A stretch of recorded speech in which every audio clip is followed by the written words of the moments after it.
سبب بعض اوقات جائیدادوں پہ قبضہ ہوتا ہے، اور بعض اوقات ایک دوسرے کو نامناسب کلمات اور الفاظ بولنا ہوتا ہے۔ کئی لوگ دیکھے جاتے ہیں جو آپس میں ان کی مذاق عام ہوتی ہے، حتیٰ کہ اتنے فری ہوتے ہیں کہ وہ سارا دن ایک دوسرے کو گالیاں ہی دیتے رہتے ہیں، اور وہ محسوس بھی نہیں کرتے کہ گالی کیا ہے، یا ہم برا کر رہے ہیں یا کیا کر رہے ہیں۔ لیکن اس کی نحوست اتنی ہوتی ہے گالی گلوچ کی کہ وہ نحوست بڑھتے بڑھتے ایک دن وہ جھگڑے اور فساد کا سبب بن جاتی ہے۔ نفس الامر میں اور اس دنیا میں جو مشاہدات ہیں وہ اس بات کے گواہ ہیں۔ ایک گالی پہ لڑائی شروع ہوئی، خاندانوں کے قتلوں پہ جا پہ ختم ہوتی، بلکہ یہ تنازع نسلوں تک جا پہنچتے ہیں۔ تو اس لیے اب ہم گالی اور گلوچ کا باب شروع کرتے ہیں کہ اس کے کیا نقصانات۔ پہلی حدیث صحیح مسلم، ابو داؤد اور جامع ترمذی کی ہے۔ جناب ابو ہریرہ رضی اللہ تعالیٰ عنہ راوی ہیں، رسول اکرم صلی اللہ علیہ وسلم نے فرمایا المستبان ما قالا فعلی البادی۔ نبی اکرم صلی اللہ علیہ وسلم نے فرمایا کہ گالی گلوچ کرنے والے دو شخص جو کچھ بھی کہتے ہیں، جتنا بھی کہتے ہیں، ان دونوں کا وبال، دونوں کا عذاب، دونوں کا گناہ ابتدا کرنے والے پر ہے۔ کیوں؟ اس لیے کہ اس نے ہی تو ابتدا کی، وہی سبب بنا۔ اگر پہلا آدمی گالی نہ دیتا تو دوسرے کو جواب دینے کی نوبت نہ آتی۔ اس نے گالی دی، دوسرے نے جواب دیا، پھر اس نے گالی دی، پھر اس نے جواب دیا، تو جواب دینے والے کا گناہ بھی اور گالی کے ابتدا کرنے والے کا گناہ بھی، دونوں کے گناہ کا مستحق گالی کے ابتدا کرنے والا ہوگا۔ حتیٰ یتعدی المظلوم، حتیٰ کہ مظلوم اگر حد سے کراس کر جائے، اس کا مطلب یہ ہے جو گالی دیتا ہے وہ ظالم ہے، جو گالی کھا رہا ہے وہ مظلوم ہے۔ مظلوم بھی ہے، جواب بھی دے رہا ہے۔ اگر کوئی آدمی حد سے آگے بڑھ جائے، مثلا ایک کے بدلے دو سنائے، دو کے بدلے چار سنائے، بڑھ چڑھ کے گالی کا جواب دے، اللہ کے نبی فرماتے ہیں پھر دونوں برابر کے شریک ہو جاتے ہیں، گناہ اس پر بھی ہے، گناہ اس پر بھی ہے۔ پہلے اس نے ابتدا کی تھی تو وہ گناہ گار ہو رہا تھا، اب چونکہ اگلے حصے کی ابتدا دوسرے نے کر دی تو اب یہ بھی اسی کا بھائی ہو گیا، اب دونوں برابر کے شریک ہو گئے۔ حضرت عبداللہ بن مسعود رضی اللہ عنہ سے روایت ہے، ابن ماجہ، نسائی اور جامع ترمذی، مسلم و بخاری کی سب کتابوں میں موجود ہے۔ رسول اکرم صلی اللہ علیہ وسلم نے فرمایا سباب المسلم فسوق، مسلمان کو گالی دینا یہ فسق، فجور، بے دینی ہے۔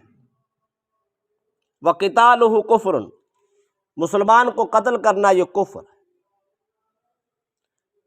تو گالی گلوچ انسان کو فاسق بنا دیتی ہے، فاجر بنا دیتی ہے، اللہ کی رحمت سے محروم کر دیتی ہے، دین سے دور کر دیتی ہے۔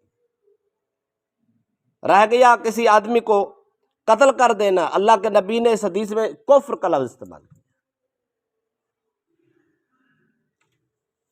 اس کا مطلب ہے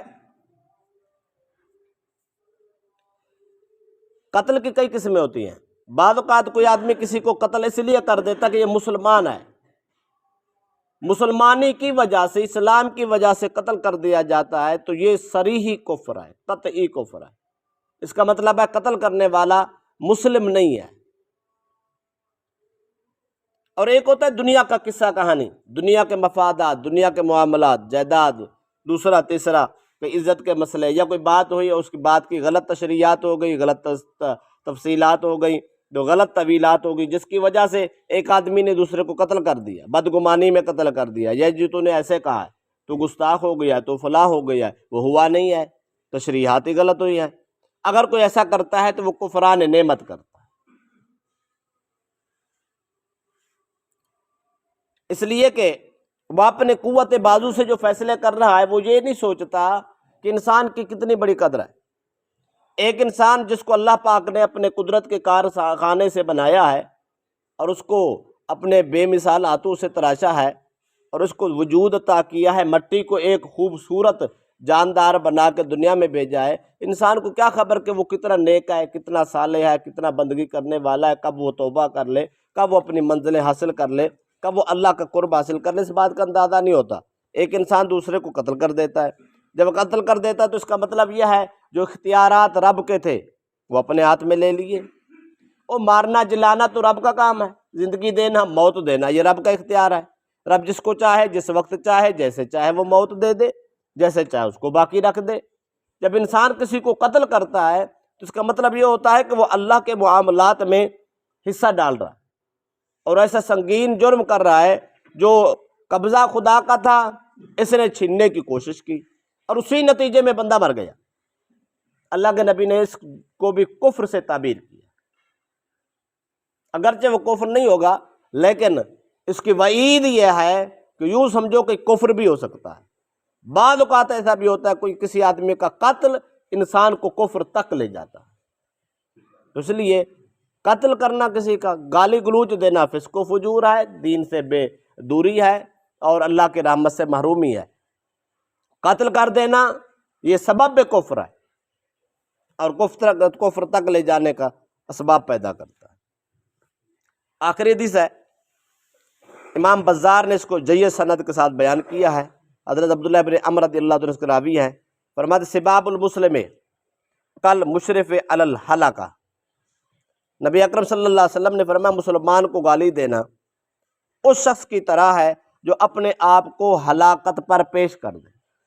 ایک آدمی خود کو پھانسی پہ لٹکا دے، خود ہلاک ہو جائے، خودکشی کر جائے، خود مرنے کو تیار ہو جائے۔ اللہ کے نبی فرماتے ہیں کہ کسی مسلمان کو گالی دینے والا ایسا ہے خود کو ہلاکت کی طرف لے جا رہا ہے۔ کیوں؟